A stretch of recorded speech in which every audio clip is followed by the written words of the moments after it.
Good afternoon. I'd like to call to order the Committee of a Whole for July 22nd. Councilmember Wood, Here. Councilmember Spatafor, Present. Councilmember Spitzley, Councilmember Washington, Councilmember Dunbar, Councilmember Hussein, Councilmember Garza, Here. Councilmember Jackson. Councilmember Hussein has called. He is ill. He and his family have a bug, and so they're much better at home than they are here. So with that, we have minutes from July 8th. Vice President Spatafor. I yield to Councilmember Washington as I was not at this meeting. Oh, that's correct. You weren't. Councilmember Washington. Thank you, Madam President. I will move the minutes from July 8th. We have a motion on the minutes. Are there any questions or concerns? Seeing none, all those in favor say aye. Aye. Oppose? Passes unanimously. This is an opportunity for the public to make comment. You have 3 minutes. If you wish to make comment, please come up to the podium, give us your name for the record, and you will be able to speak. Is there anyone that would like to address the council? Hello again, Loretta Stanaway, and I would like to talk about the police department. I thank the chief for being here. I've read or glanced through most of the report, and I want to say unequivocally I support our police. I think they do an excellent job. I think they're very well trained. I think that we have one of the best forces out there, at least in the state of Michigan. However, they are still grossly understaffed, in my opinion. And I think that as we recognize this week, we've celebrated the commemoration of the 50th year of putting a man on the moon. I think if we can put a man on the moon, that we can take some of that same dedication and commitment and self-determination and put some more men on the streets here in Lansing. I think we have gang turf wars going on. We have 2 and 3 and 4 shootings a week at the current rate. A lot of these gang members or wannabe gang members are juveniles, and they know because they're juveniles they can get away with literally almost murder. I think we need to take that single-minded determination example and use that to apply to our budget and cut out all the frivolous things, all the not necessary things, all the things like Wi-Fi in the park. I know we've had that debate. And turn those funds over to the police department so that they can better pay recruits, so that they can offer better benefits. And I'm not talking legacy benefits of health care and retirement. I'm talking benefits like better working conditions, better working environment, offering some perks like a housing allowance, better hours, more training, more opportunities for people earlier in their careers to get specialized training for the special skills squad, which then makes them more likely to stick around and to later at some point be more employable elsewhere. We need to be using cadets and volunteers and retirees a whole lot more to free up our officers on this patrols so that they can get out there and do the things they need to be doing. We need to stop saying, no, we can't do it because of this, no, we can't do it because of that, and we need to just make it happen. Thank you. Thank you. Is there anyone else that would like to address the council at this time? You can state your name for the record, please. Art Hasbrook. I'm here to also speak about the police department, specifically data mismanagement. It's been made aware to me by internal affairs that it can take days for them to review data, to duplicate data from a single accident. Something as simple as an accident could take days of work for their lowest paid person that would be capable of doing that. The technology for a single point of access, for ease of access of that sort of information is not cutting edge. It's not new. I've studied computer science for decades. That's simple data management, which should have been implemented long ago and could have saved the police department countless man hours. This would cripple the police department to have such archaic use of data. But also on Facebook, I've seen some decent posts to make sure that things are updated on a single post so that if somebody's sharing it, the shared post would also be updated. More resolution, more pictures, or clicking for more pictures or more resolution. Other simple modes of modern social media. These would not only benefit the police department and the city in saving man hours, but it would make it more efficient for citizens as well. Any citizen that needs freedom of information should not be charged several $100s for a single small piece of investigation work. And in the same light, the city should not have to pay somebody for multiple days to review that little bit of information. But I could go on and on about other technology or other things, Ponzi scheme ideas from some political figures in the area about how to save on pensions or to get by. But just simple, modern practices would suffice greatly. Thank you. Thank you, sir. Is there anyone else that would like to make a comment at this time? Seeing, Just had to make sure nobody else was walking down on top. okay. Mary E. Reynolds, this is my town and you're my caretakers. Thank you very much. You've done pretty good. I have been not here, but I have been observing. And like it or not, I don't know where you're going to get the money. I don't know if there's grants. I don't know if there's funding. We have to have more police officers.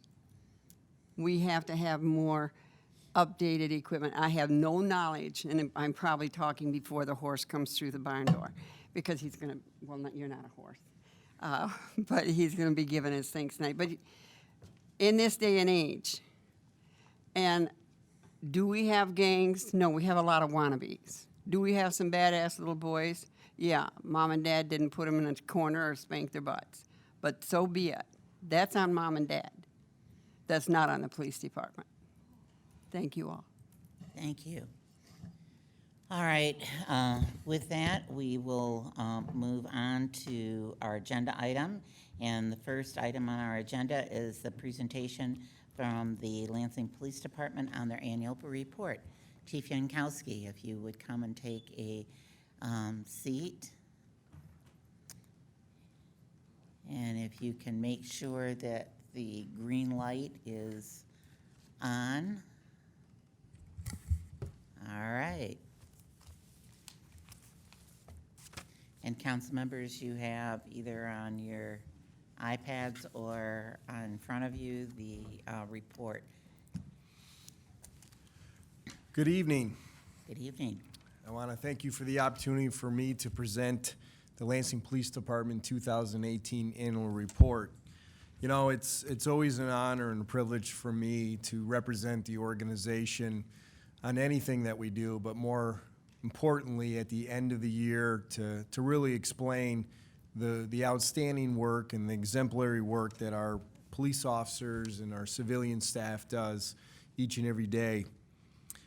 Before I get going, though, I have to thank Michelle Reddish, who put this annual report together for us. Michelle has been doing this for many years for the police department, and she just amazes me each and every year how she outdoes herself of getting this report to a whole nother level. So I want to thank Michelle Reddish. I also want to thank Mayor Shore for all his work and support for the Lansing Police Department, our Police Board of Commissioners, our City Council, and our citizens of Lansing for your continued support. I'd be remiss, though, if I didn't thank the men and women of the Lansing Police Department for those that put their lives on the line each and every day to keep this community safe.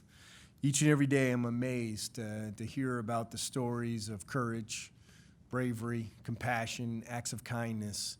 And this year is no different when you look at this annual report, more specifically towards the the back of the report, you're going to see a lot of pictures of our officers engaging with our community in so many different ways. And so for them, the sacrifice and service that they make to keep this community safe while we continue to build on community trust. So the 2018 annual report is going to be providing information and insight regarding the outstanding work not only that our sworn police officers have done, but also our support staff, and certainly our community that helps us each and every day. You know, I've spoken many times about the mission of the Lansing Police Department, and that mission is pretty simple. It's about, you know, maintaining order, preserving public safety, and to foster a better quality of life for those that live, work, and visit. And when we put our annual report together, we try and keep that in mind about everything that we do, that we revert back to that mission statement. And certainly one of the highlights of the 2018 year was we celebrated our 125th anniversary of providing police service to the capital city. Additionally, in this 2018 annual report, we really try and focus on a couple areas: recruiting and hiring, police community relations, violent crime reduction, technology advancements, training and education, and policy and oversight. So as I continue to move forward on our annual report, I'm not going to read this verbatim. I'm not going to go through every page, but I do want to highlight just a few things here in the annual report. And before you start, Chief, if during his presentation there are questions about something that he is discussing with the presentation, please let me know and we'll recognize you. If you have questions that are not something that has been brought up in the report, if you could wait till the end, then we'll have an opportunity to entertain those questions. Thank you, Chief. So you hear me talk a lot about our Police Board of Commissioners, and this year, again, it was chaired by Drew Macon. I wanted to thank our Police Board of Commissioners for their volunteering and their time and commitment to assisting the Lansing Police Department. As you know, they are our civilian oversight, and they have the ability to review all of our policies, procedures. They are part of our annual budget. They are part of our complaint procedure, our recruiting and hiring. And again, I want to thank them for their service to the city. Talking briefly about the Office of Internal Affairs, on page 10 of the report, again, we try and provide the information each and every year of the number of complaints that we get at the Lansing Police Department. And in 2018, we had 40 formal complaints and 43 informal complaints. You can see as you compare that to some of the previous years, those numbers are down just a little bit compared to a couple years ago. Our patrol division is actually being supervised right now by Captain Darrell Green. And as you know, the patrol division is the backbone of the organization. It's where 70% of our resources are. And on the page to the right of that gives you just a little bit of a breakdown.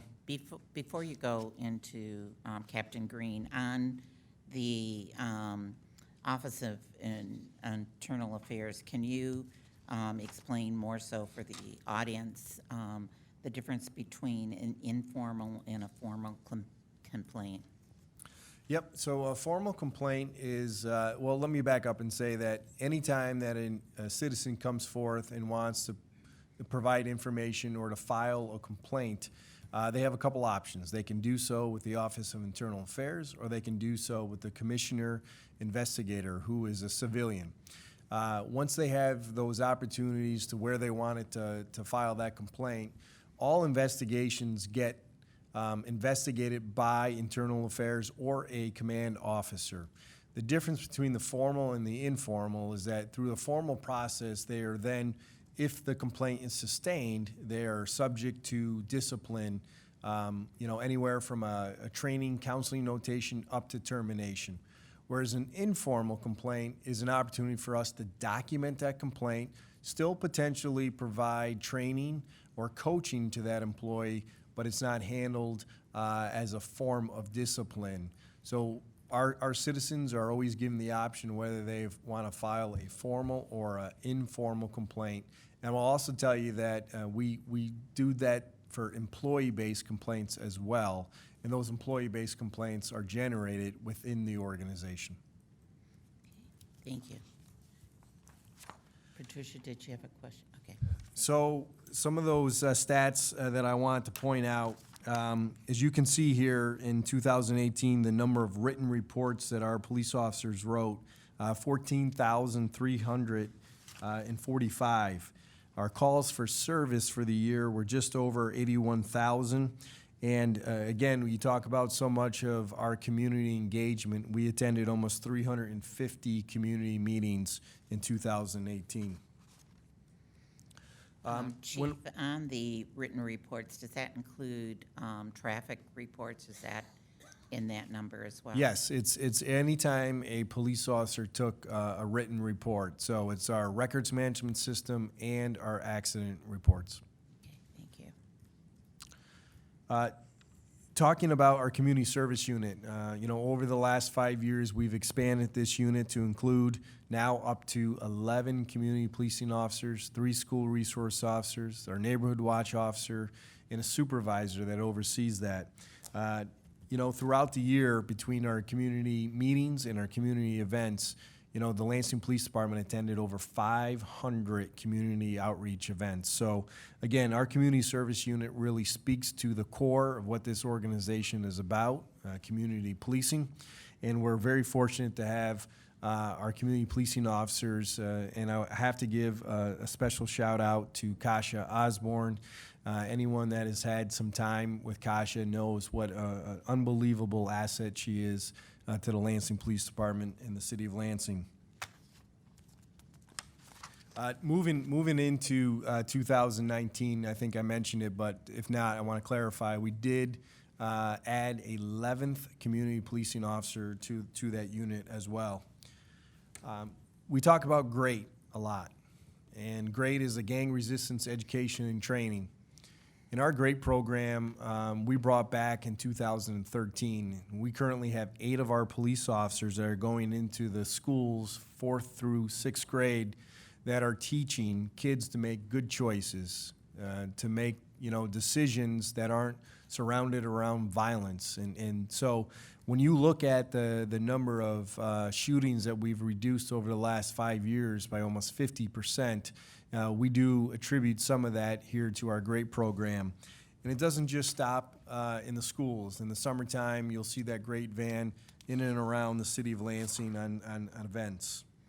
Chief, do all 8 officers then, are they continuously assigned to that, or does that reduce some during the summer? Well, in the summertime, they're not teaching in the classes, but they will attend our community events during that time frame. So, for example, this Thursday, we have a great basketball tournament with a rib cook-off at Comstock Park. So all those great officers will be out there, either coaching, refereeing, or just playing with the kids in that tournament. I wanted to point out our Citizen Police Academy also. So, 3 years ago, we brought back that Citizen Police Academy, and citizens ask me all the time, what's the one thing that I can do to help out my community? How can I be a better part of our neighborhood? And if there's one piece of advice I can give any of our citizens, if you've never attended a Citizen Police Academy, that is one thing that I strongly encourage all of our residents and business owners to participate in.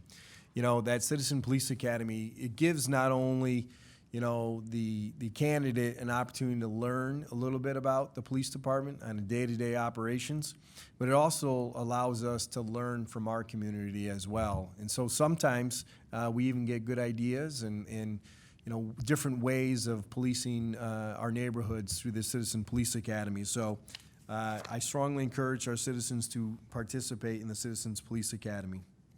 You also had one this summer for youth as well, is that correct? Correct, we did. So we had our youth Public Safety Leadership Academy.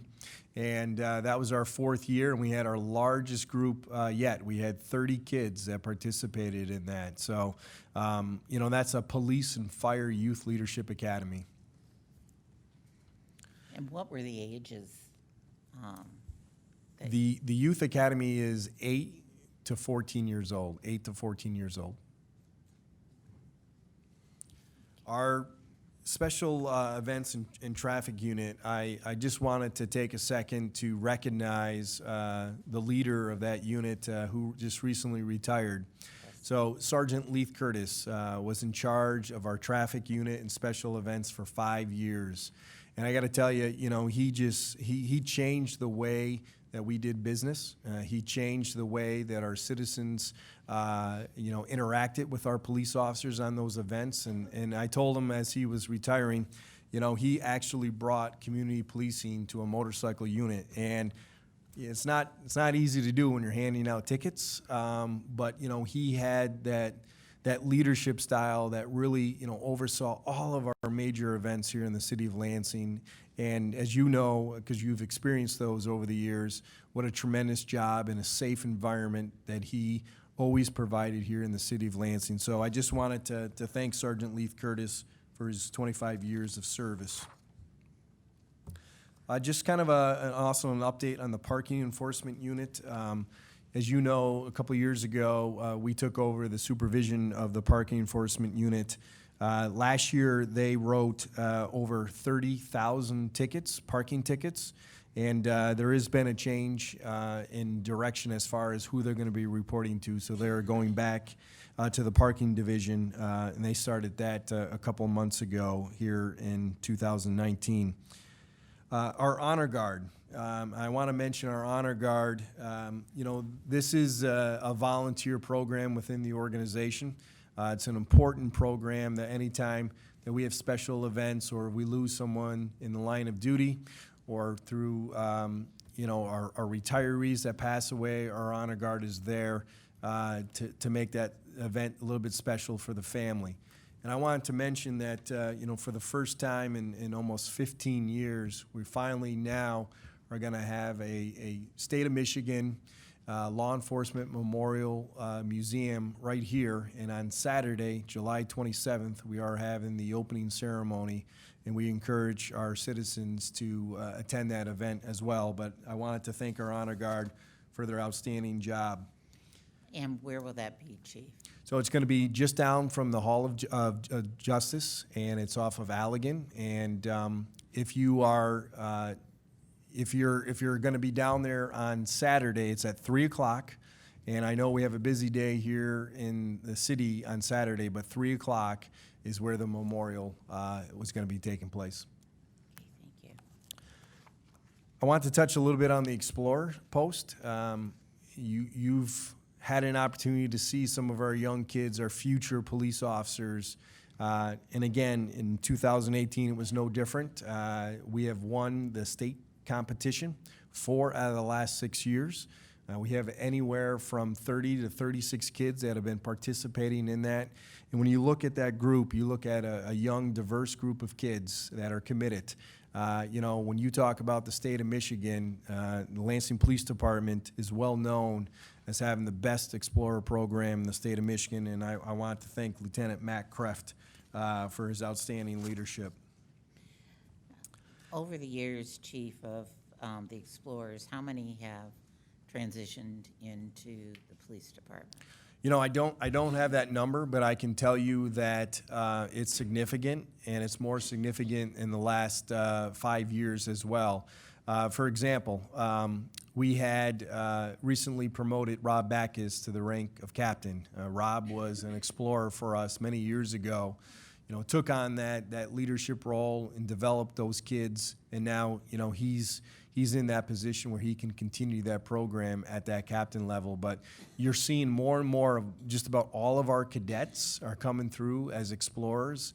And again, it's just that farm system that we're trying to build, Explorer, cadet to police officer. Thank you. I did want to acknowledge Captain Tom Fabus. He oversees our investigations division. And Tom has been involved with our violent crime initiative since we took over the leadership back in 2013. So that violent crime impact team, that violent crime initiative where we have our federal, state, local, county partners working together, embedded right here at the Lansing Police Department. They are a big reason why we have reduced shootings here in the city of Lansing by almost 50% over that same 5 years. But the leadership of Captain Tom Favis is a big reason why we're seeing those numbers go down. And I will also tell you that, you know, our crime analysis unit is expanding because of Tom's leadership as well. We're just finishing up the finishing touches, bringing in some interns from Michigan State University, and they're going to be assigned to the investigations division as well.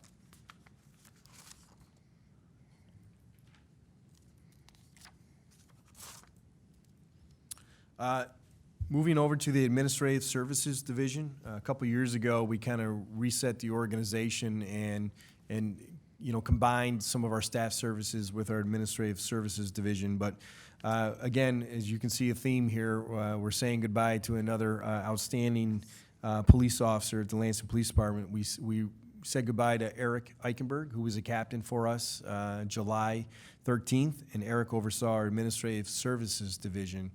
And I can tell you that, you know, it's not the glamorous position in the organization, but a vitally important component because of the situations that we have to deal with Central Records, with our detention unit, with a lot of our recruiting and hiring. And Captain Eichenberg just did a fantastic job of blending all that together. I wanted to mention real briefly on our budget and payroll. Again, in FY 18 and 19, we came under budget. We were not over budget in our allotted funds. We did say hello to a new person this year. Joe McClure was hired as our budget control supervisor. You saw him with me during the budget talk earlier this year. And then we also hired a payroll tech as well this year. So it's a complete overhaul in the budget and payroll unit. And then moving over to training, again. One moment. Councilmember Spitzley. Thank you, Madam President. Chief, going back as I'm looking at the staffing report, how is your hiring? I see you're doing pretty good, and I see you're still, looks like you're authorized for 131 officers. You've got actual 134. So how are you with these people that are retiring? You know, how are you planning to fill those and to keep your levels? Yeah, so as of today, we're still ahead. We're still in the +4 category. So, you know, we're actually in the process of hiring for our 2020 class. And so we have an academy getting ready to start here in August, so we'll have one going to that academy. We have slated 3 to go to the January academy, and we have some backgrounds out on some additional police officers. So we've done a lot of front loading to get ahead of the early retirements or those that were just scheduled to retire here in 2020. So even as August 1st comes around, we're still going to be a +1 or 2 in that category. So, you know, again, our goal is to recruit, is to hire and to train. By the time that our police officers are retiring, that person is ready to go and is almost completely through their field training program at that time. So right now, we're ahead of the curve. Vice President Spatafor. Chief, I'm sorry to, it's a little off topic, but it's about hiring. How are things going with the last budget cycle? The council and the mayor appropriated a position for a police social worker. Is that the right title? How's that working out? So far, so good. She was hired in January of 2019, so she's spent, 7 solid months with us. I can tell you that she has spent a lot of time networking and getting her foundation down for assistance of where can she, take those in need. So right now, our next category we're kind of focusing on is to work with the opiate epidemic. And so she's going to be putting together what we call a contact team that goes out within 48 hours to try and get them additional resources. So she actually goes out in the field. She'll ride with our police officers. I can tell you that there's been a few situations, whether it's homeless, whether it's mental illness, or whether it's some type of youth interaction, that we are having her, handle some of those calls so that those police officers can then go focus on something else. But, it's been asked many times, could we use more social workers? Absolutely. I think, when you look at the job that police officers do, I think a lot of time that we take out of our calls for service are dealing with just that, social issues that they need additional resources to get to the root cause of, and that's what she's been able to do for us. Thank you. I think I left off on training. Yes. Just again, to touch on how important that is for the organization. We've increased our training, not only our hours, but our funding by 200% over the last 5 years. And again, we're trying to do a lot more on-duty training in short bursts, that when our officers are coming out of lineups, we'll take a couple of those officers, put them through some scenario-based training, and get them back out on the road, rather than taking them off the road for 8 hours and have one long training day, trying to get them more reps. I think you've heard me talk about, anyone that plays a particular sport or an instrument, you got to do a lot more reps to be proficient in that, and that's exactly what we've been doing. So I want to thank Lieutenant Paul Biesinger for his leadership for our training unit.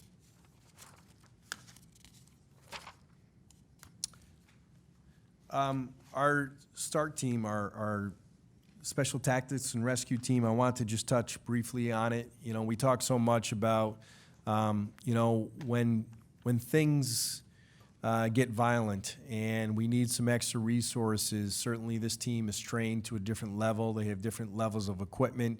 And again, I can't thank Mayor Shore, City Council, for your assistance in getting us that extra equipment and tools that they need. Last fiscal year, we were able to use some forfeiture dollars to get a mobile command vehicle that is still being worked up, and we're hoping that that'll be done sometime in the fall. But again, that will help our crisis negotiators and our command officers make some good decisions outside of the elements and have that technology and tools there. But I want to just point out again, when we had an officer-involved shooting in March of 2018, our armored vehicle, if you remember years ago, we were asked to return our tracked armored vehicle. Well, that armored vehicle saved lives that day, and I think I've shown you the pictures how our officers were being shot at, and certainly it doesn't mean it's 100% going to protect them, but I think that piece of equipment shows you how important it is. But what impressed me so much about our employees that day is that despite being shot at, when they returned fire, the first thing they did immediately was to apply first aid, medical treatment, applied 3 tourniquets, and saved that individual's life. And we talk about the preservation of life, the sanctity of life, despite in that just heroic bravery and courage of those officers, they ended up saving that individual's life. And so I can't thank you enough. When we come to you for funding, for equipment, it's not just a want, it's a need. So thank you. I'm going to touch on briefly just a little bit because we've had so much technology in 2018, but in 2018 we ended up swapping out our in-car camera system. As you know, we've had body-worn cameras now since 2016 with Axon Taser. And so this is just an expansion on that same technology with the same company so that we can get all of our videos and cameras on the same system using evidence.com. So I want to thank Walter Doherty for all his hard work and making sure that project went through. I'm not going to touch much on recruiting and hiring because we've talked about it a little bit, but we hired 31 police officers in 2018. So that's more than an entire platoon for us. So that's a lot of hiring. It's a lot of training. But I can tell you that Out of that 31, I think we were at 68, 69% of those were minority candidates or female candidates as well. So again, we're getting the best and the brightest and those that represent this city. Councilmember Jackson. Thank you. I heard you touch over the technology section, and just, to address the public comment about some efficiencies possibly and getting up to speed. Can you speak on that a little bit, whatever you know? Yeah, so, I think at the end of the day, we're always looking for software that will make our central record staff members' life easier. And so when you talk about just the video component of it, that, they have to go through and ensure that, certain faces are redacted. If there's radio traffic, like lean traffic, all that has to be redacted out. Now, we're working with the same company that we have our body-worn cameras on, and I anticipate here by the end of the year that we'll have an additional software that we will have to purchase, but it will help make their lives a lot easier because it's going to speed up the process of redacting that information. We are always talking about how can we, create efficiencies within our FOIA process. And so we're optimistic that this new software is going to cut that time almost in half. We're also working on a vendor that is working on the audio redaction component of that. So they're not there yet, but they're close. So, I anticipate maybe in a year or so, we're going to see drastic changes, hopefully, in the way that we redact our videos. Now, as far as the police reports and stuff like that, there is some software out there that we utilize right now. It's a volume thing for us. We have 5 central records FOIA techs right now that go through all of our FOIA requests, but it's overwhelming the amount of data that they have to review on a daily basis. All right, and so then the last couple pages is really just our community engagement. There's a lot of examples of our police officers, just having interactions with our citizens, and so I'll let you view those, but before I open up for any questions, again, I just wanted to say thank you for your support. I want to thank the men and women of the Lansing Police Department. Again, I'm just amazed on the work that they do with the resources that they have. It's just been an absolute honor and privilege to be the leader of this finest organization in law enforcement. Okay, at this time, we'll open it up to other questions, those that might not have been touched on when we went through the report, or those that you might have in general. Are there any questions for the chief? Councilmember Jackson. First of all, Chief, I want to say thank you for your service. I truly believe that you are a great chief and that you've done a great job here. Everybody I talk to has good reports in the community, even people you wouldn't ever suspect. They say you stay after and talk to them for a long time, answer all the questions, make people feel at home. So thank you for that as you transition to whatever you do. So I wouldn't let you get out of here without a couple hard questions. And first of all, I should have mentioned something in the complaint section. Brian, I hate to interrupt you. Is your mic on? Yes. Okay, that's better, thank you. I should have maybe stopped in the complaint section, but it was so close to the beginning, I didn't want to mess your flow up. So, is it true that internal affairs people are police officers? Yes, there are 2 internal affairs officers. One's a lieutenant, and one is a sergeant. I will tell you that every command officer, to a certain degree, is also an investigator for internal investigations. It just depends on what level, but the majority of the internal affairs complaints are handled by the Office of Internal Affairs. And the officers, they're been on the LPD for a number of years, usually, to be in that position? At least 5 years, but most of the time you'll find it's a 7 to 20 year mark that they're in there. So when people in the community have complaints, maybe they feel they were improperly targeted or they didn't like the way that they were treated during a stop, wouldn't they have to come to the police station to make a complaint? Not necessarily. We take a lot of our complaints over the phone. I can tell you that we get them through email. I've done them through text messages, and I will tell you still, the majority of our complaints are employee-based. So, you know, it's officers providing us information, it's command officers making the decision that we didn't handle something right. But the majority of our complaints are internal, not external. But we'll take any complaint and any method, any forum that a citizen wants to. We'll go to people's houses. They do not have to come to the police department, and they do not have to sign a piece of paper, you know, saying that they want to file that complaint. I guess just hearing from the community and knowing that there are people out there that in any given day felt they weren't treated right, they would like to have something done.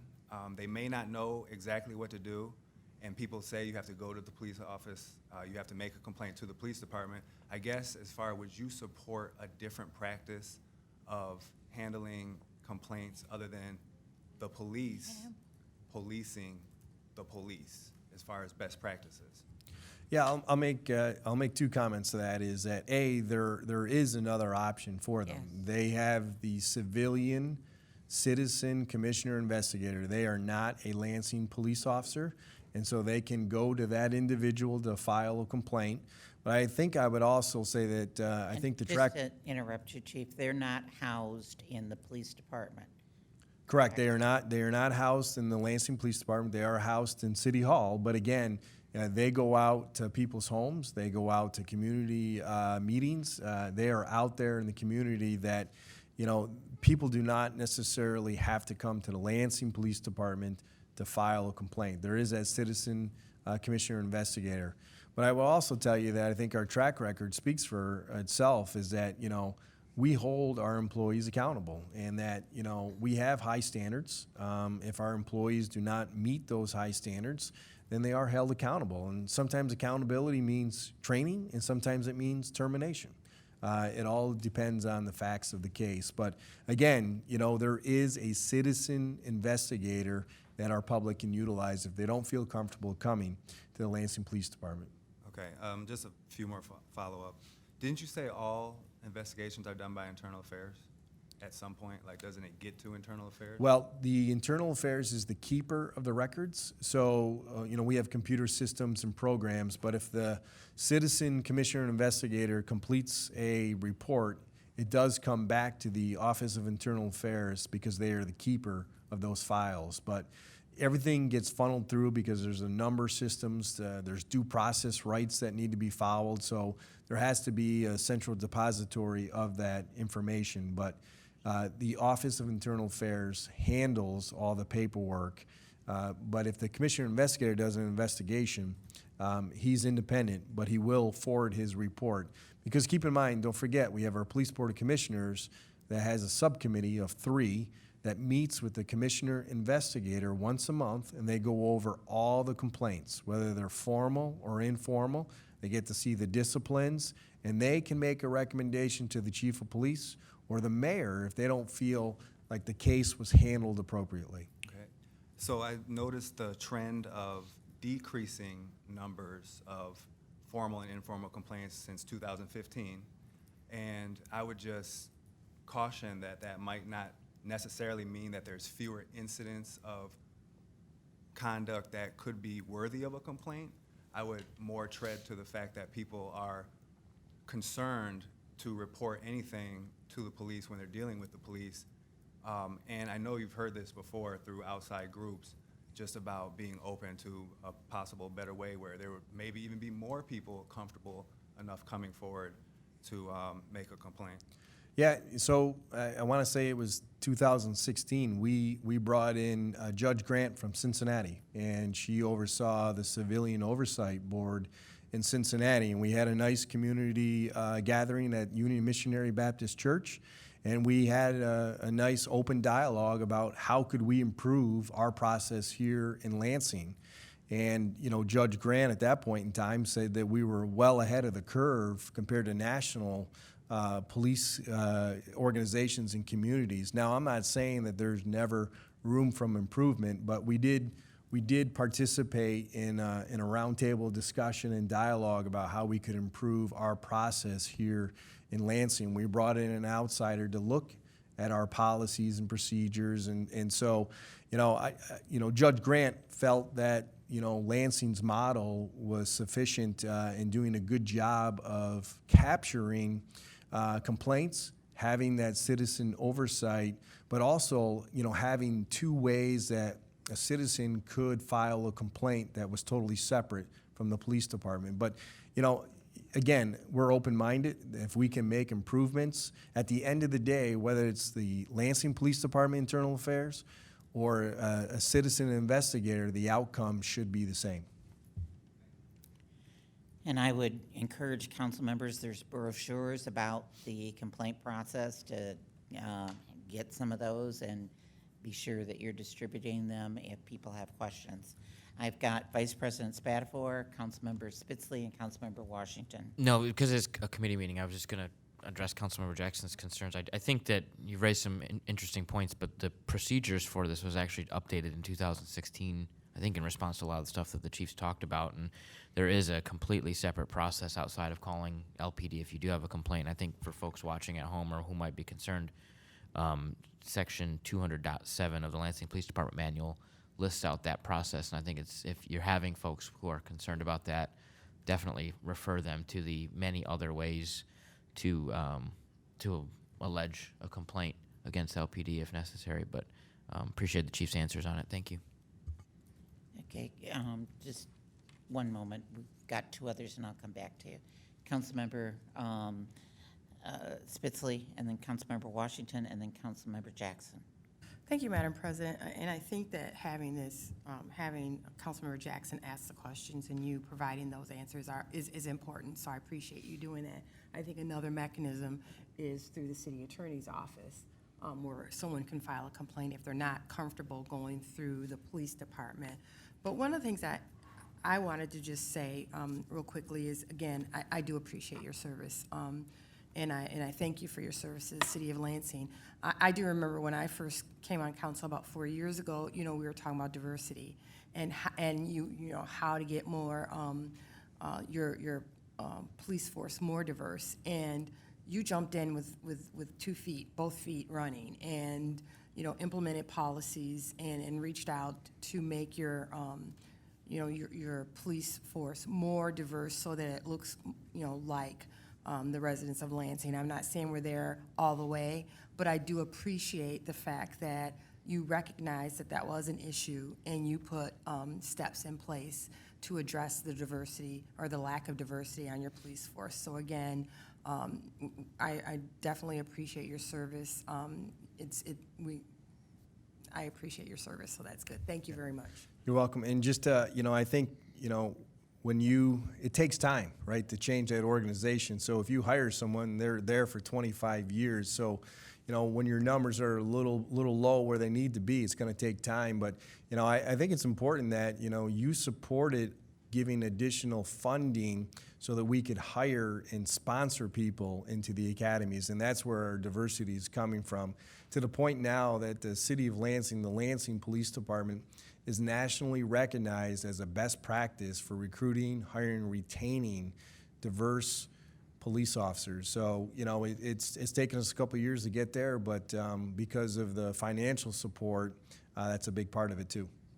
And if I may, that's the point, though. Diversity just doesn't happen in a bubble. And I think that you were willing to look outside the box and do different things in order to achieve that diversity, and having the student corps and also sponsoring folks to go through the police academy and just being more visible out in the public. Those are things that kind of demystify the police department and make it a more welcoming organization. And so I do appreciate that. Thank you. Councilmember Washington, then Councilmember Jackson. Thank you. I'm going back to internal affairs. The the model that you use is exactly what we use in Department of Corrections also. We have our own internal affairs office. It is a tough job because you're investigating your colleagues. And I think rather than always thinking there's a conspiracy or a hidden agenda, they deserve the highest respect because they have to be of the highest integrity. I know our internal affairs people are. And, and if it goes to a certain level, we will have the state police come in and investigate, and I'm sure you all do that too. But I don't think it does anybody any good to continue the myth that we are hiding under internal affairs by the police, policing the police, because, like I said, it's one of the toughest jobs when you have to look at your own colleagues, and they don't have a lot of friends. Thank Yeah, you. no, I spent time in internal affairs, and at the end of the day, we're going to do the right thing at the right time for the right reasons, because we have high standards. I told you my foundation is police legitimacy and community policing, and whether you're a 25-year veteran or a 5-day new officer, we're going to hold you accountable to our standards, whatever they might be. It's not always termination, and sometimes it is coaching and training, but we're going to do the right thing. Yeah, but also, I think there's also sometimes it makes them uncomfortable to not take the action that they feel they're being forced to make because the policy doesn't call for a particular action. I think they get it from both sides. Yeah. Councilmember Jackson. Thank you. I just want to remind everybody that there is a truth that there are a lot of people out there who, for one reason or another, feel like they've been wronged, and I think it's a lot more than there's formal complaints, and a lot of the people who are affected or made complaint, they're not watching tonight, and they're not going to look at Section 200 of anything to know exactly what to do. So I think, again, I'll take those materials out, those brochures, but we should try to find a policy that makes it more accommodating to have a complaint heard and dealt with. Yeah, and I don't, I'm not disagreeing with what you're saying. We're open-minded. If you have solutions or ideas, the great thing about body-worn cameras and in-car cameras is that, it provides another opportunity for us to find out what actually happened.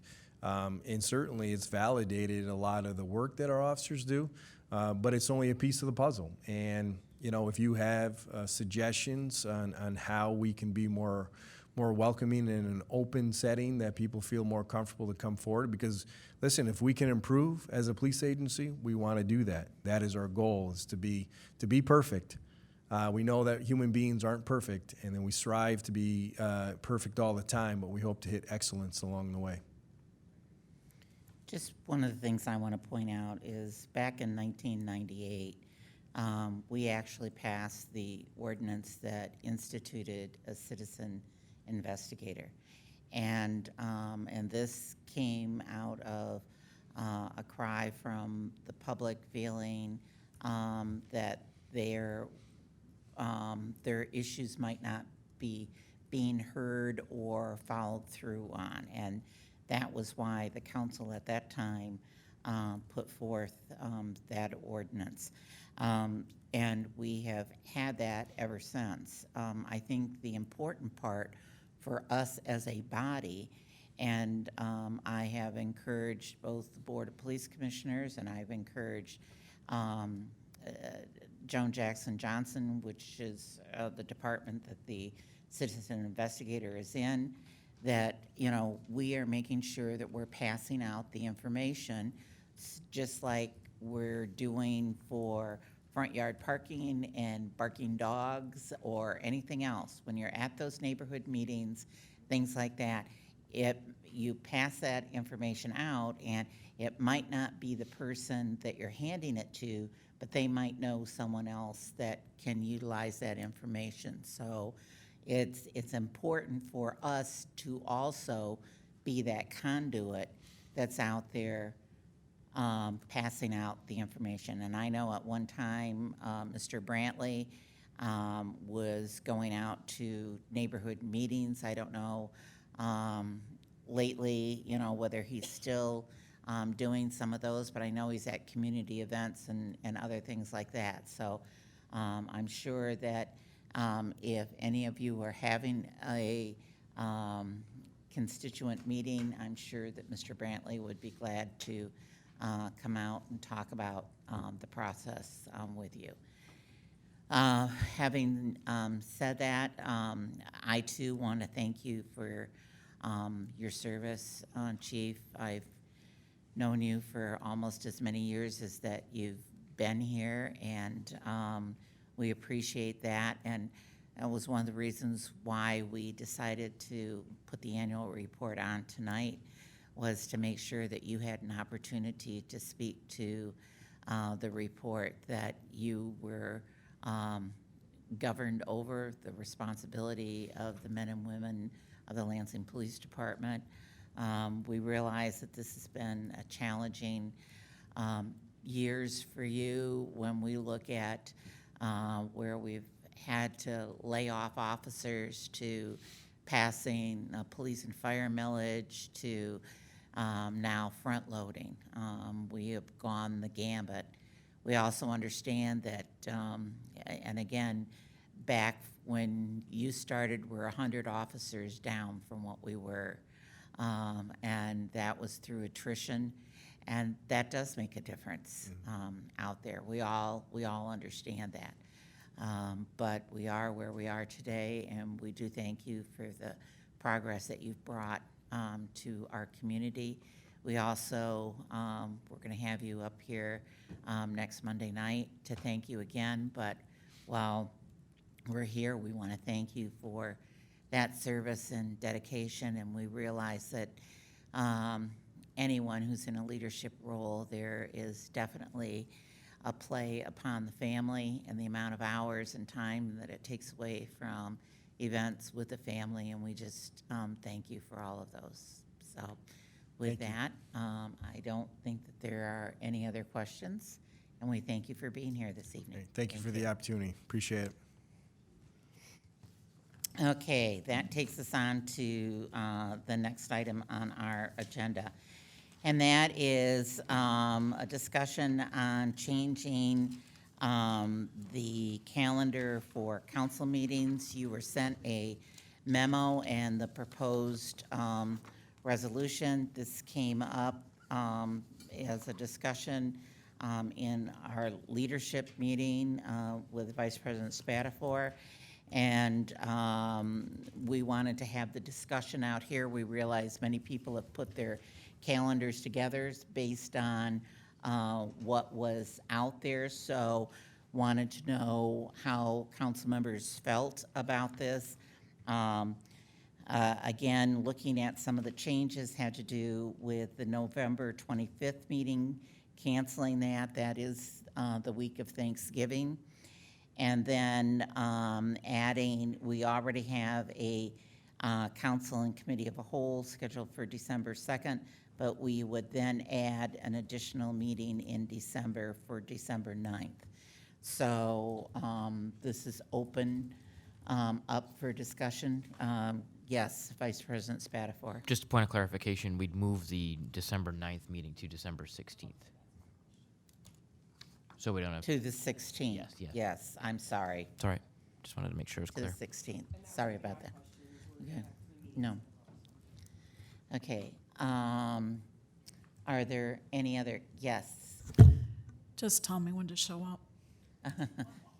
Well, since this is passed by resolution, to make changes, this has to be passed by council members. And again, I didn't want to just arbitrarily make a decision and put it out there on the agenda without having a discussion. So, yes, Councilmember Jackson.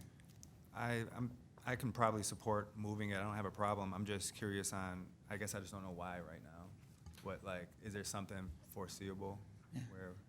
Vice President Spatafor, since you're the one that brought Sure, I was looking at the schedule and having one the week of Thanksgiving, then one right after Thanksgiving. There were two in a row, and then by moving the 16th, the 9th to 16th allows a little bit of space to transpire in case something comes up, so we don't have to call specials at the end of December.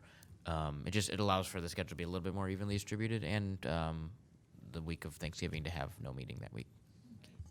I have Councilmember Dunbar, then Councilmember Spitzley. I just may not be here for the 16th. Pardon? I may not be here for the 16th. Okay. Councilmember Spitzley. Thank you, Madam President. So we would have a meeting on November 4th, November 18th, December 2nd, and December 16th. Is that Correct. what we're looking? Okay, I'm good with that. Yeah. I don't see any major concerns, so with that, Vice President Spatafor. Madam President, I would move the resolution changing the 2019 Council and Committee of the Whole schedule. All right, we have a motion. All those in favor say aye. Aye. Opposed? Passes, and that will be on July 29th on the agenda at that time.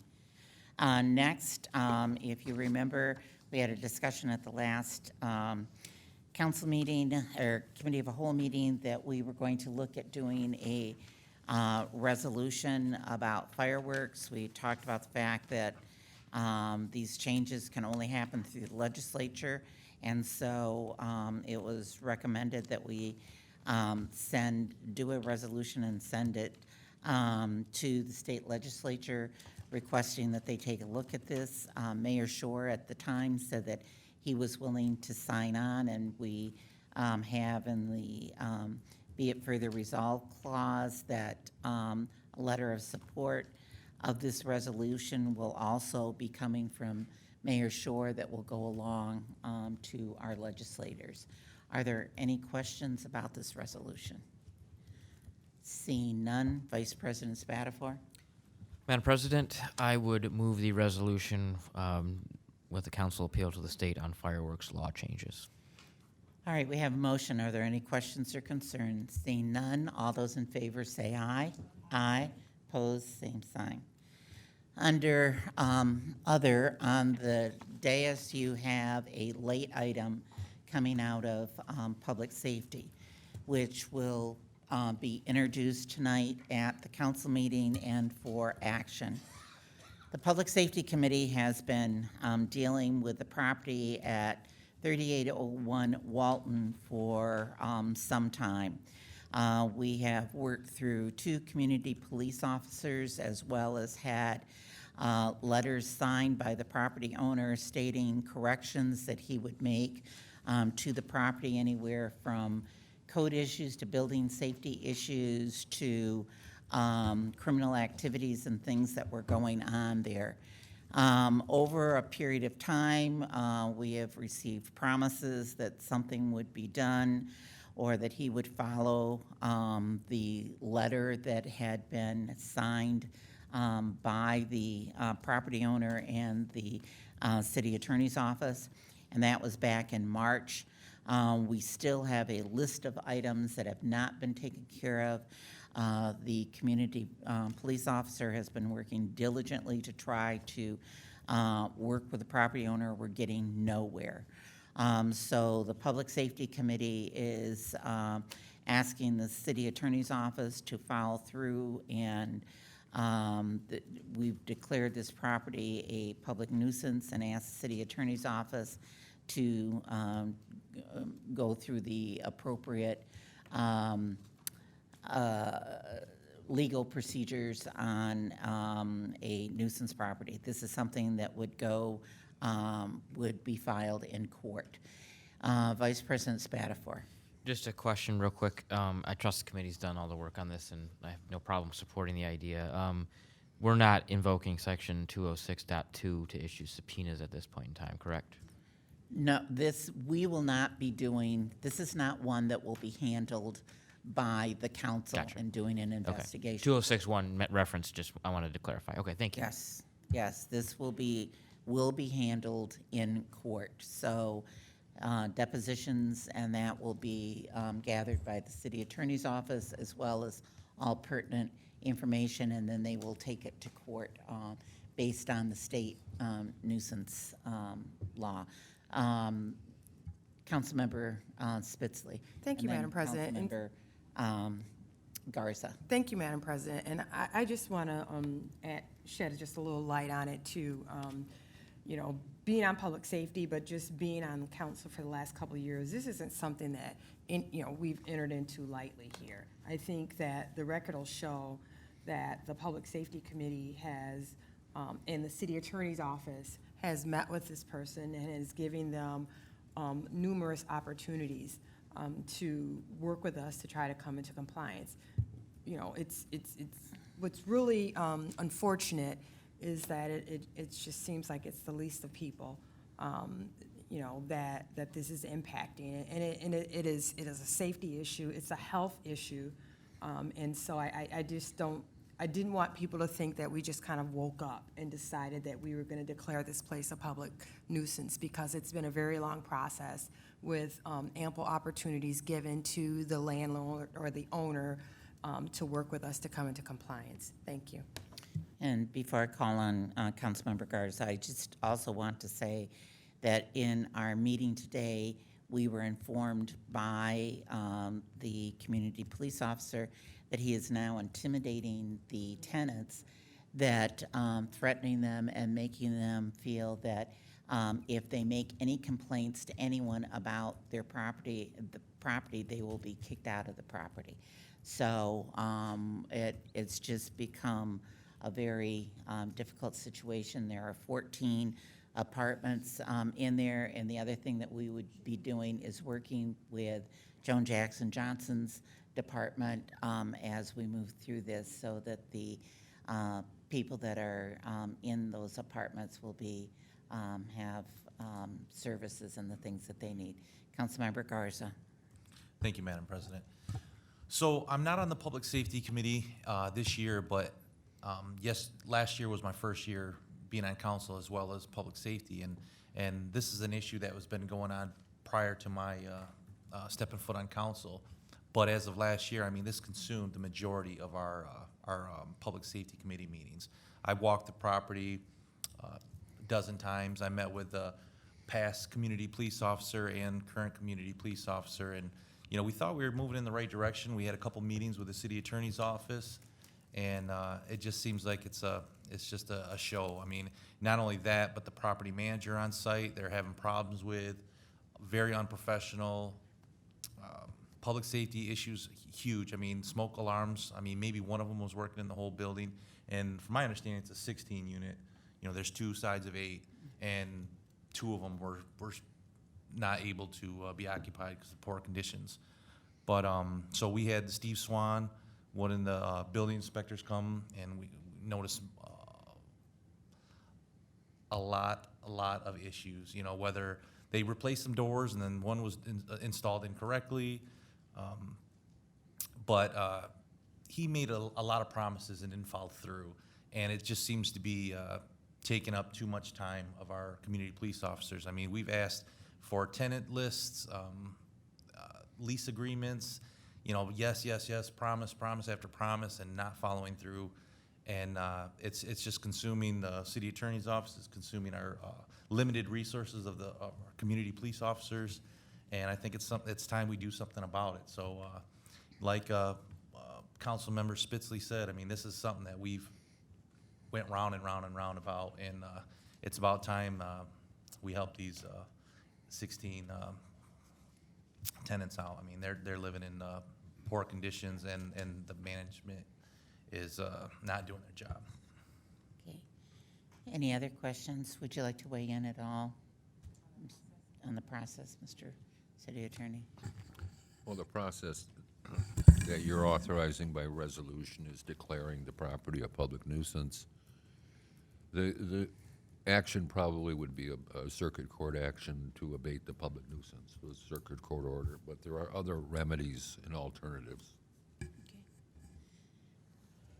We don't need to make a motion. This came out of public safety, but it will be on for a vote as a late item this evening so that we can move forward with this. Okay? All right. With that, we have a few minutes before the council meeting, and so we are adjourned. Thank you. You got more than 2 minutes, Karen? Yeah.